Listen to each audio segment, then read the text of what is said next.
Good morning students.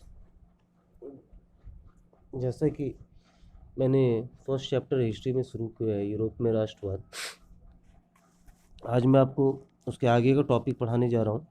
ठीक है, देखिए आगे का टॉपिक क्या बोल रहा है।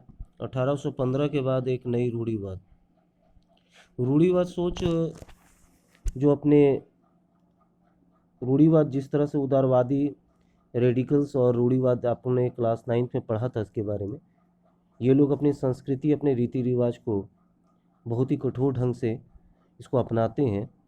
और ज़्यादातर रूढ़िवाद जो लोग होते हैं, विचार से संबंधित लोग जो होते हैं, वो प्राय निजी संपत्ति के पक्ष में होते हैं और वो राजतंत्र जो था उसके ज़्यादा पक्ष में होते हैं। उनका ये मानना है कि जो विशेष अधिकार दिए गए थे उस विशेष अधिकार को समाप्त नहीं करने चाहिए।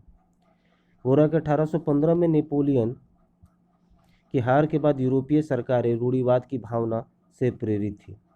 नेपोलियन के हार के बाद बता रहा है आपका, नेपोलियन जब हार गया था तो उसके बाद ज़्यादातर जो सरकारें यूरोप में बनी थी वो किससे प्रभावित थी, वो किससे ज़्यादा प्रभावित थी, तो वो थी रूढ़िवाद विचारों से।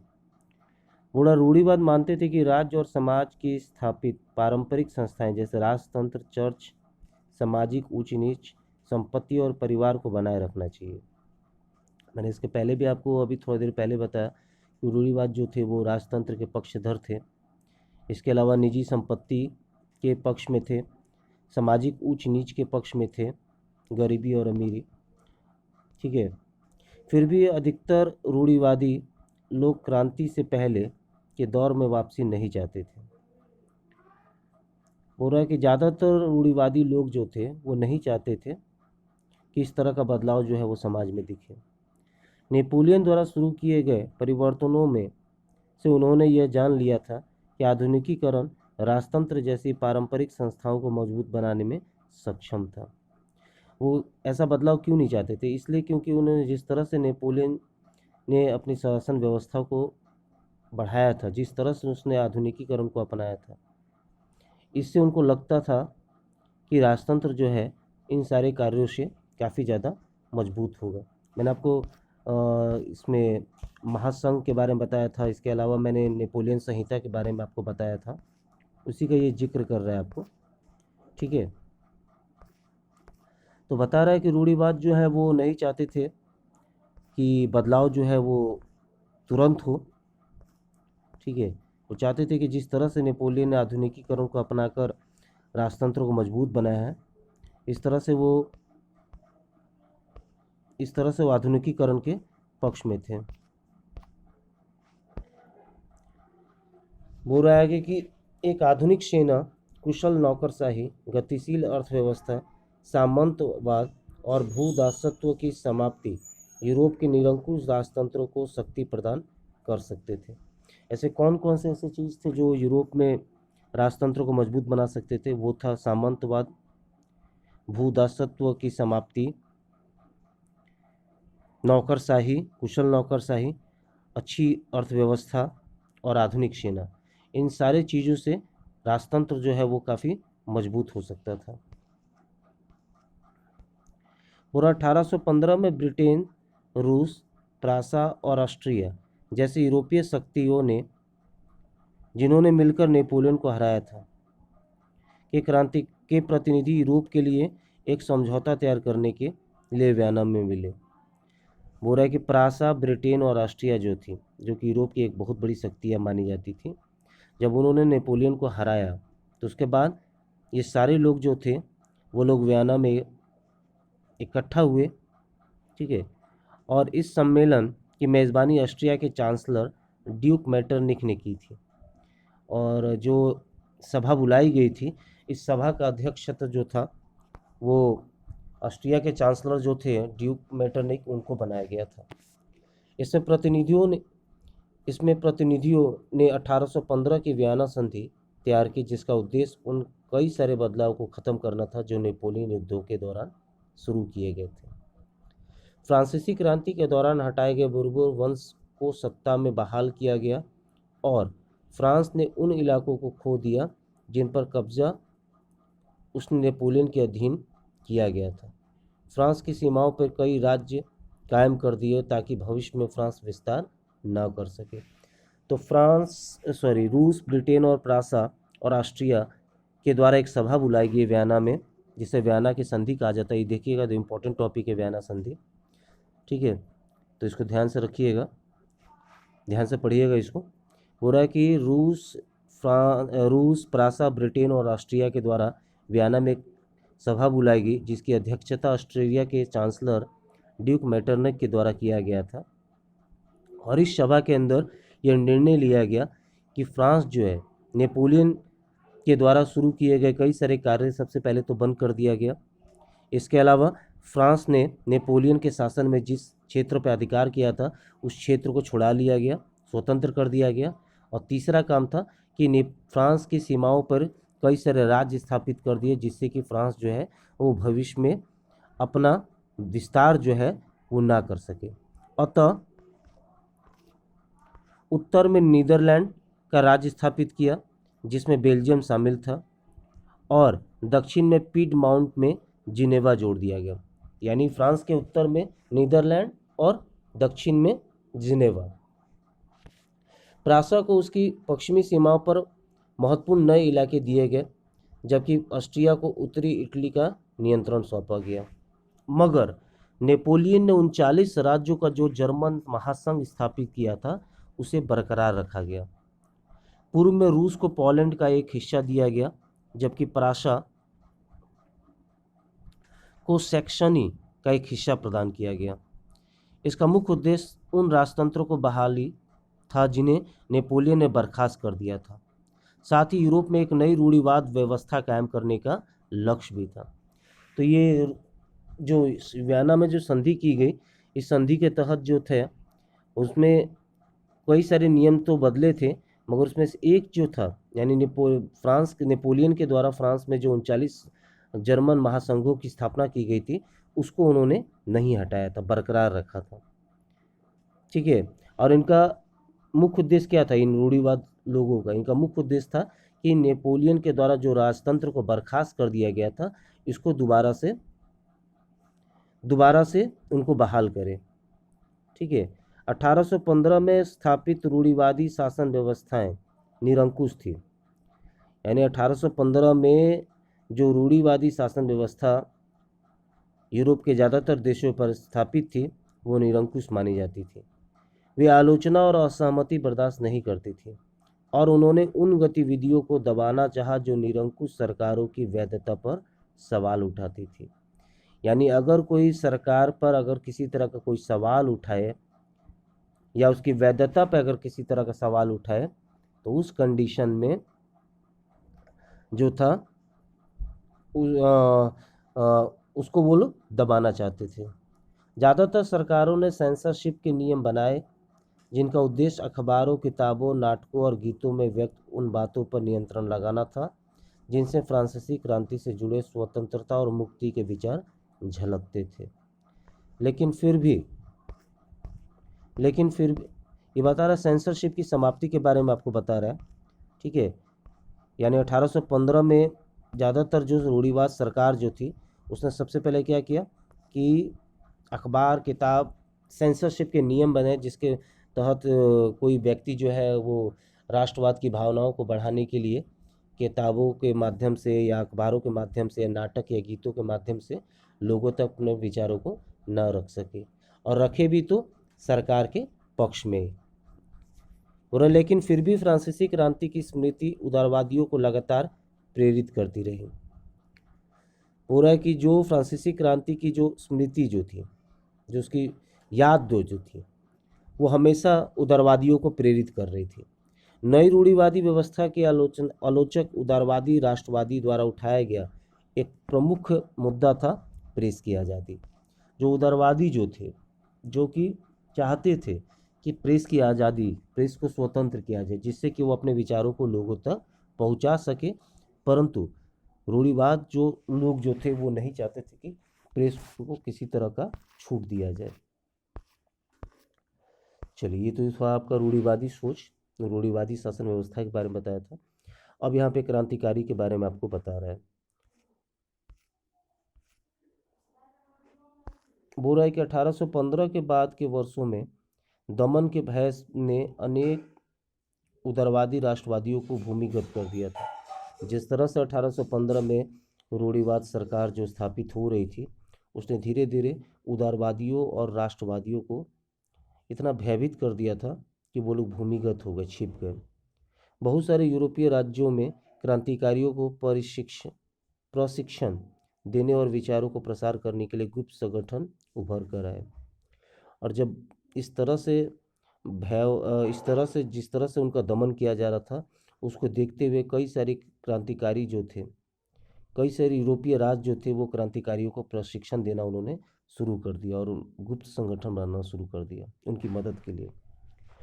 उस समय क्रांतिकारी होने का मतलब उन राजतंत्रीय व्यवस्थाओं का विरोध करने से था जो वियना कांग्रेस के बाद स्थापित की गई थी।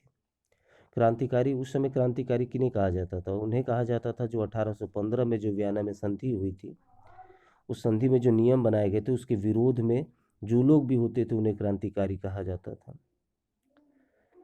बोल रहा है कि साथ ही स्वतंत्रता और मुक्ति के लिए प्रतिबद्ध होना और संघर्ष करना क्रांतिकारी होने के लिए जरूरी था। और एक क्रांतिकारी के लिए क्या जरूरी था? तो एक स्वतंत्रता और मुक्ति के लिए प्रतिबद्ध होना और संघर्ष करना, यह क्रांतिकारी का मुख्य जरूरत माना जाता था, या ये माना जाता था कि क्रांतिकारी जो भी हुए उनको ये काम करना है। पूरा ज़्यादातर क्रांतिकारी राष्ट्र राज्यों की स्थापना को आज़ादी के इस संघर्ष का अनिवार्य हिस्सा मानते थे। ऐसा ही वो व्यक्ति था इटली के क्रांतिकारी जेसोपो मैत्सेनी। ध्यान रखिएगा, ये इटली के एकीकरण के बारे में आपको यहाँ पर बताएगा।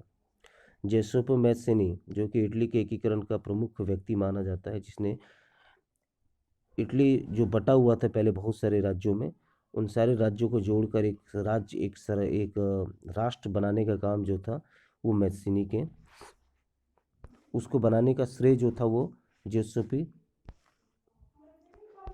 जियोसेपी मैत्सेनी को जाता है। उनका जन्म 1807 में जिनेवा में हुआ था। वो एक कार्बोनेरी की गुप्त संगठन का सदस्य बन गया। उनका जन्म 1807 में, बाद में चलकर वो एक गुप्त संगठन था जिसका नाम था कार्बोनारी, जिसका वो सदस्य बन गया था। 24 साल की युवावस्था में लिगुरिया में क्रांति करने के लिए उसे बहिष्कृत कर दिया गया था। जब वो 24 साल का था, युवा था, तो उस समय उसने लिगुरिया में क्रांति की थी, जिसके बाद उसे उस क्षेत्र से बाहर कर दिया गया था। तत्पश्चात उसने दो और भूमिगत संगठनों की स्थापना की, पहला यंग इटली और दूसरा यंग यूरोप। दो जगह पे, एक मसाई में यंग इटली और दूसरा बर्न में यंग यूरोप, जिसके सदस्य पोलैंड, फ्रांस, इटली और जर्मन राज्यों में समान विचार रखने वाले युवा थे। यानी उसने दो जगह, एक आपका बता रहा आपका मसाई में यंग इटली और दूसरा यंग यूरोप, और इस गुप्त संगठन के अलग अलग देश के युवा जो थे वो इस संगठन के सदस्य थे, जैसे फ्रांस, इटली, जर्मन, जो कि मैत्सेनी के विचार से सहमत थे। मैत्सेनी का विश्वास था कि ईश्वर की मर्जी के अनुसार राष्ट्र ही मनुष्य की प्राकृतिक इकाई थी। अतः इटली छोटे छोटे राज्यों और प्रदेशों के पैबंदों की तरह नहीं रह सकता है। उसका ये मानना था कि ईश्वर ने किसी तरह का कोई पाबंदी नहीं लगाई है, ठीक है। और जिस तरह से मनुष्य इन राज्यों में पाबंद होकर पाबंदी के तहत रहते हैं, ऐसा पाबंद जो है वो नहीं होना चाहिए, क्योंकि ईश्वर के नज़र में किसी तरह का कोई रोक टोक जो है वो नहीं होता है। देखिए, बोल रहा है आपका, ईश्वर की मर्जी के अनुसार राष्ट्र ही मनुष्य की प्राकृतिक इकाई मानी जाती थी। ईश्वर की मर्जी के अनुसार ही मनुष्य जो होते थे वो राष्ट्र का इकाई माना जाता था, और जिस तरह से वो बिखरे हुए थे ऐसा नहीं होना चाहिए था। उसे जोड़कर राष्ट्रों के व्यापक गठबंधन के अंदर एकीकृत गणतंत्र बनाना ही था। यानी जिस तरह से वो लोग बिखरे हुए थे, सोच उनकी अलग थी, ये सोच जो है वो नहीं होनी चाहिए थी, और उनको एक साथ मिलकर एक राष्ट्र राज्य का निर्माण करना था। यह एकीकरण ही इटली की मुक्ति का आधार हो सकता था।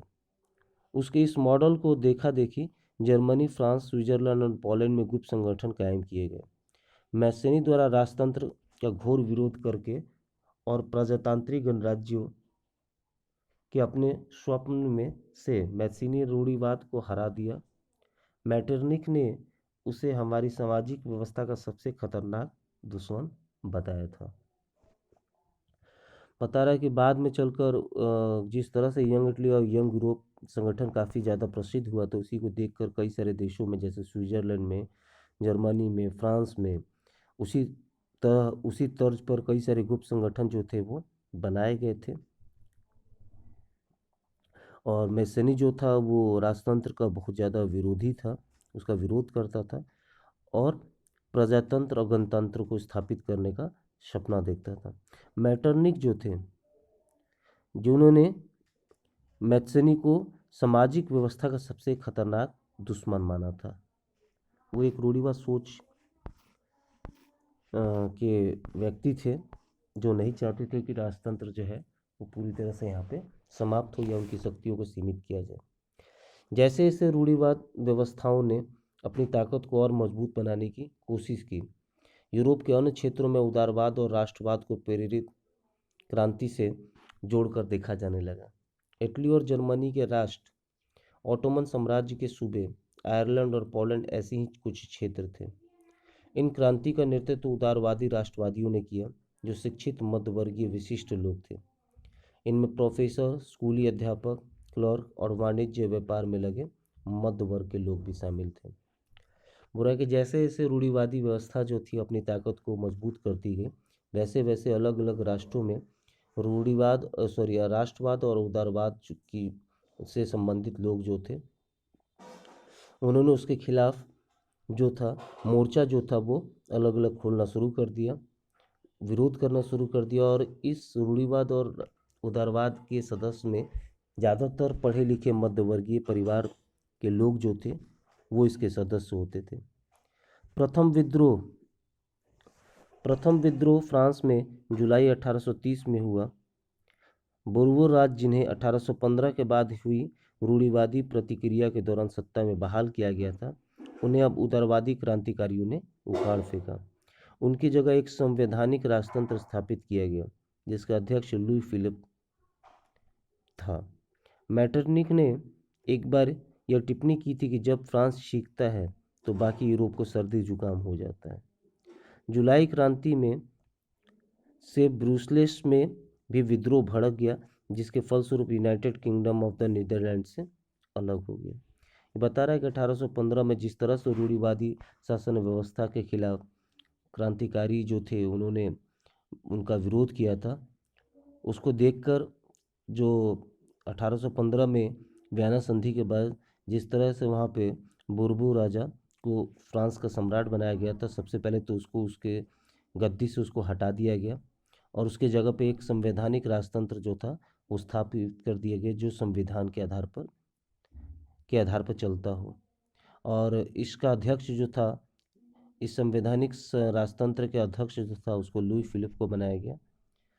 एक टिप्पणी यहाँ पे दे रहा है, एक फ्रेज दे रहा है आपका मैटरनिक के द्वारा कि अगर फ्रांस में अगर किसी तरह का कुछ भी होता था तो उसका प्रभाव जो था वो पूरे यूरोप में दिखाई देता था। इसलिए बोल रहे हैं कि जब फ्रांस छींकता था तो पूरे यूरोप में सर्दी जुकाम हो जाती थी। बाद में चलकर जुलाई में 1815 में जुलाई में जब क्रांति हुई तो उस समय ब्रुसेल्स जो था वहाँ पे काफ़ी ज़्यादा दंगा जो था, क्रांति जो था वो भड़क चुकी थी, जिसके प्रभाव से यूनाइटेड किंगडम जो था वो नीदरलैंड से अलग हो गया था।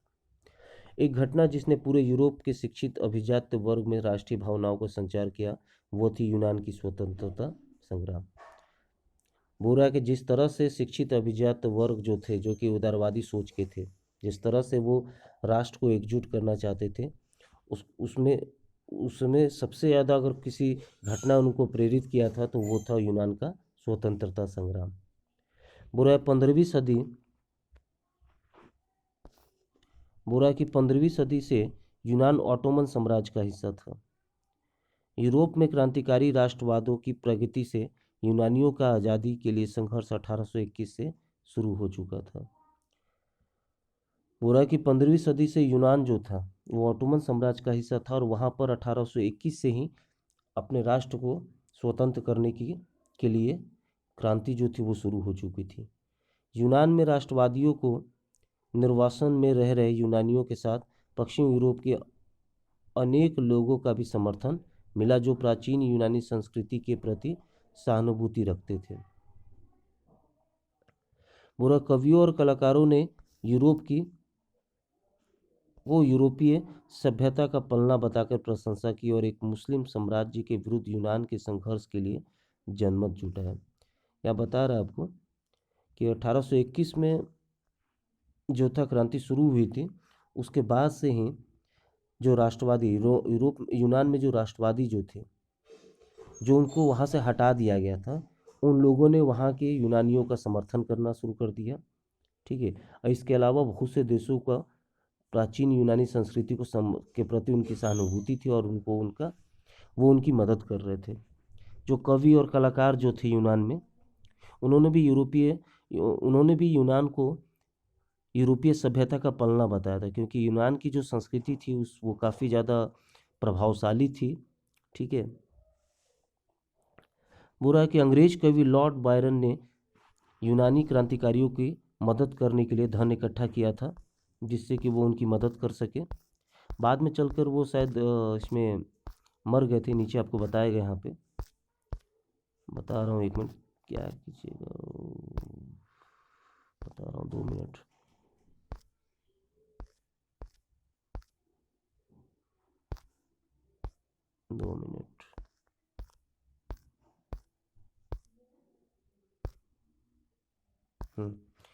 पूरा कवि लॉर्ड बायरन ने धन इकट्ठा किया था और बाद में युद्ध में लड़ने भी गए, जहां 1824 में बुखार से उनकी मृत्यु हो गई।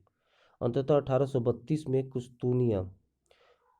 कुस्तुतुनिया की संधि ने यूनान को एक स्वतंत्र राष्ट्र की मान्यता दी थी। यानी 1821 से जो यूनान की स्वतंत्रता के लिए जो संघर्ष शुरू हुआ था, वो 1832 में जाके ख़त्म हुई और एक संधि हुई, जिसके बाद यूनान को ऑटोमन साम्राज्य से अलग कर दिया गया। चलिए, आज इतना ही रहने दीजिए। रोमानी कल्पना और राष्ट्रीय भावना जो है वो अगले टॉपिक में पढ़ा जाएगा। Thank you.